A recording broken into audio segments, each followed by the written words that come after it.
Hai guys, kembali lagi bersama gue Wawan Aha Cus. Kali ini gue akan review anime yang berjudul Oshinoko episode 4. Cerita pun berlanjut. Saat hujan deras dan turun di lokasi syuting, Aqua menganalisis area tersebut termasuk air dari hujan yang masuk dalam gedung.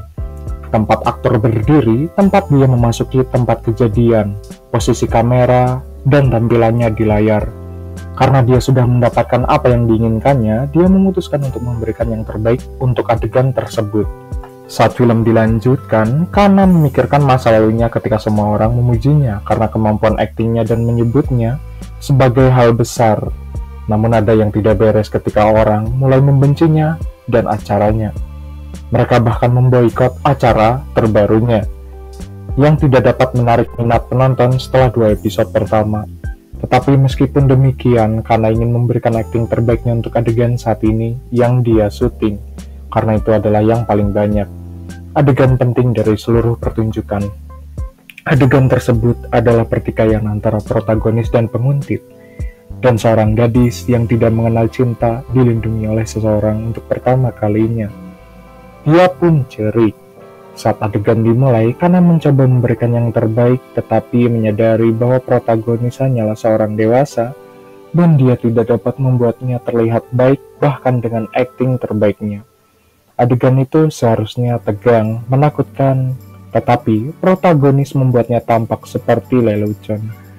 Tiba-tiba Aqua mendekatinya dengan tatapan menakutkan dan berjalan di atas air hujan. Dia pun memberikan suasana yang lebih menyeramkan. Dia mulai berbicara buruk tentang gadis itu dan ingin protagonis tahu bahwa dia bukanlah gadis yang dia pikirkan. Karena yang terkejut melihat akting Aqua, menyadari bahwa Aqua memberikan yang terbaik dan dia perlu melakukan hal yang sama. Tiba-tiba Aqua menyadari protagonis tidak memenuhi ekspektasi manga dan memutuskan untuk mengejeknya dan menyebutnya sebagai orang jelek yang hanya terlihat bagus dalam mengedit foto. Seperti yang dia pikirkan, itu memunculkan emosi protagonis yang sebenarnya, yang cocok dengan adegan. Untuk membuat suasana semakin menyeramkan, Aqua mengeluarkan pisaunya dan menjilatnya seperti penjahat. Dia kemudian menuju arah gadis itu dan mencoba membunuhnya. Tapi protagonis menghentikannya dengan pukulan. Meskipun mereka sedang syuting, sang protagonis benar-benar memukul wajahnya. Namun Aqua tetap dalam karakter jahatnya dan menyelesaikan adegan itu dengan senyum jahatnya, menyatakan bahwa gadis itu bukan bagian dari dunia ini dan tidak memiliki masa depan karena dia hanya berada di dunia yang gelap.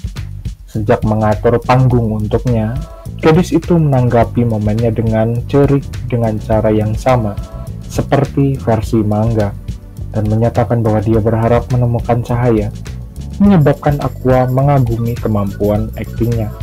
Setelah syuting, penulis terkejut melihat akting Aqua, tetapi mengungkapkan bahwa mereka perlu menyesuaikan cerita agar sesuai dengan alur saat ini. Tapi sutradara menepis kekhawatirannya dengan menyatakan bahwa terlepas dari ceritanya, adegan itu sempurna dan bisa menjadi trendy dengan perilisannya. Dia juga menyatakan bahwa karena Kana memberikan yang terbaik untuk pertunjukan tersebut, adegan ini pasti akan membuatnya merasa senang. Setelah itu, penulis manga itu tidur di lantai. Rekan setimnya mendekatinya dan memintanya untuk bekerja. Ketika mereka mulai menggambar manga, penulis meminta mereka untuk menonton episode terbaru dari adaptasi langsung mereka. Tetapi mereka menolak untuk melakukannya, menyatakan bahwa acara TV tersebut mengejek pekerjaan mereka dengan aktor kelas 3 yang tidak tahu bagaimana bertindak, dan ini menyebabkan popularitas manga mereka semakin turun.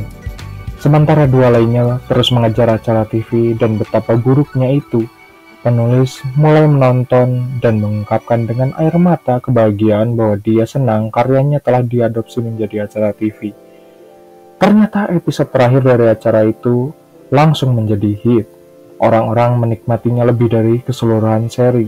Sebagian besar penonton yang telah berhenti menonton kembali memuji adegan terakhir pertunjukan dan kemampuan akting Aqua, dengan beberapa menginginkan dia menjadi aktor tetap. Setelah pertunjukan sukses, mereka mengadakan pesta dengan mengundang semua orang termasuk aktor. Karena tiba di pesta bersama Aqua dan memuji penampilannya, tetapi memberitahunya bahwa mereka perlu memberikan hasil untuk mendapatkan pekerjaan dan menghindari keterlibatan dalam skandal apapun. Dia pun kemudian bertanya kepadanya tentang pacarnya, akan tetapi yang mengejutkan, Aqua membantahnya, menyatakan bahwa dia tidak membutuhkan pacar karena dia hanya fokus pada pekerjaannya. Tiba-tiba penulis mendekatinya dan berterima kasih atas penampilannya di adegan terakhir, menyatakan bahwa aktingnya adalah satu-satunya hal yang membuat pertunjukan itu sukses. Hal ini menyebabkan Kana menangis kegirangan saat menyadari bahwa aktingnya dikagumi. Namun penulis memberitahu bahwa jika sudah seperti itu dari awal produksi, maka pertunjukan itu pasti sukses besar. Beberapa saat kemudian Kaburagi juga menghampiri dan memberi selamat kepadanya, karena episode terakhir diterima dengan baik di industri. Dia menyatakan bahwa meskipun anggarannya rendah, tujuan mereka adalah untuk menghasilkan aktor muda berbakat.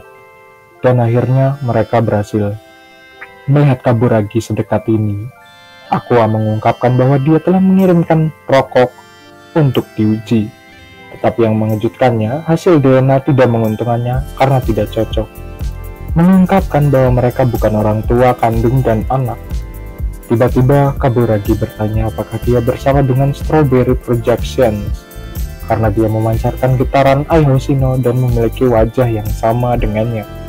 Ketika ditanya bagaimana dia tahu tentang Ai Hoshino, produser mengatakan kepadanya bahwa mereka bekerja sama untuk pemotretan majalah mode, dan dia memperkenalkannya kepada klien yang baik dan restoran berkualitas, bahkan dengan pria yang ditemuinya yang tidak dikenal oleh agensinya.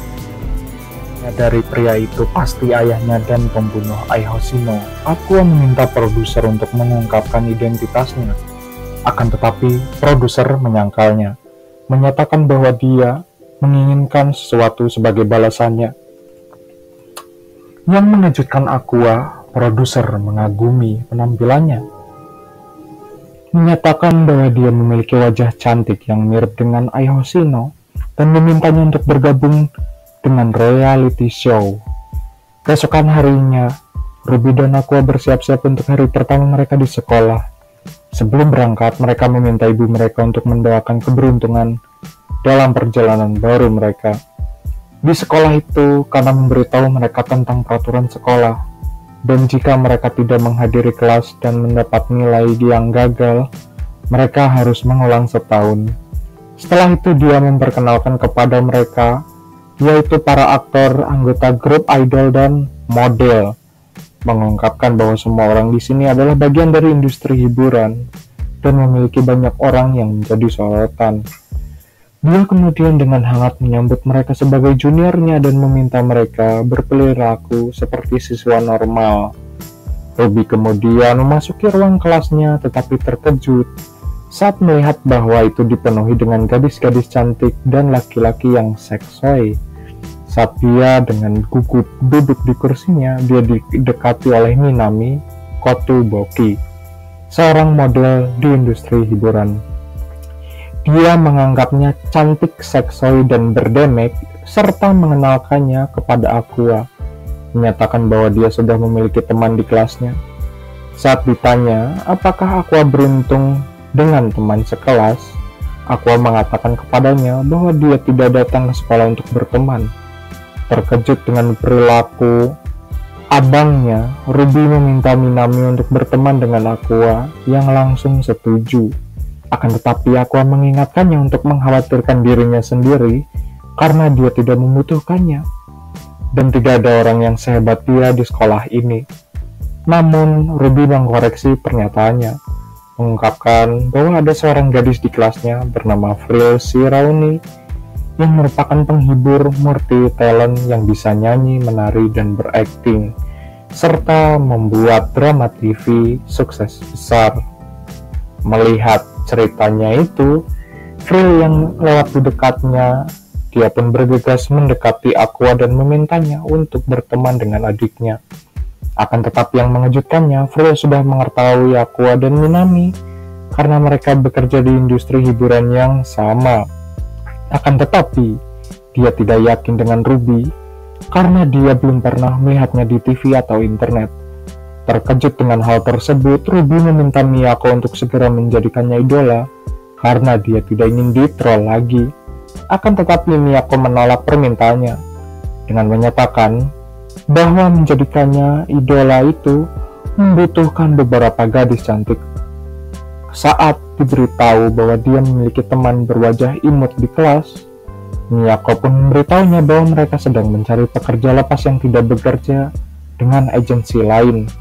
Untuk membantunya, aku memberitahu mereka bahwa dia mengenal seseorang dengan wajah yang imut, yaitu Kana.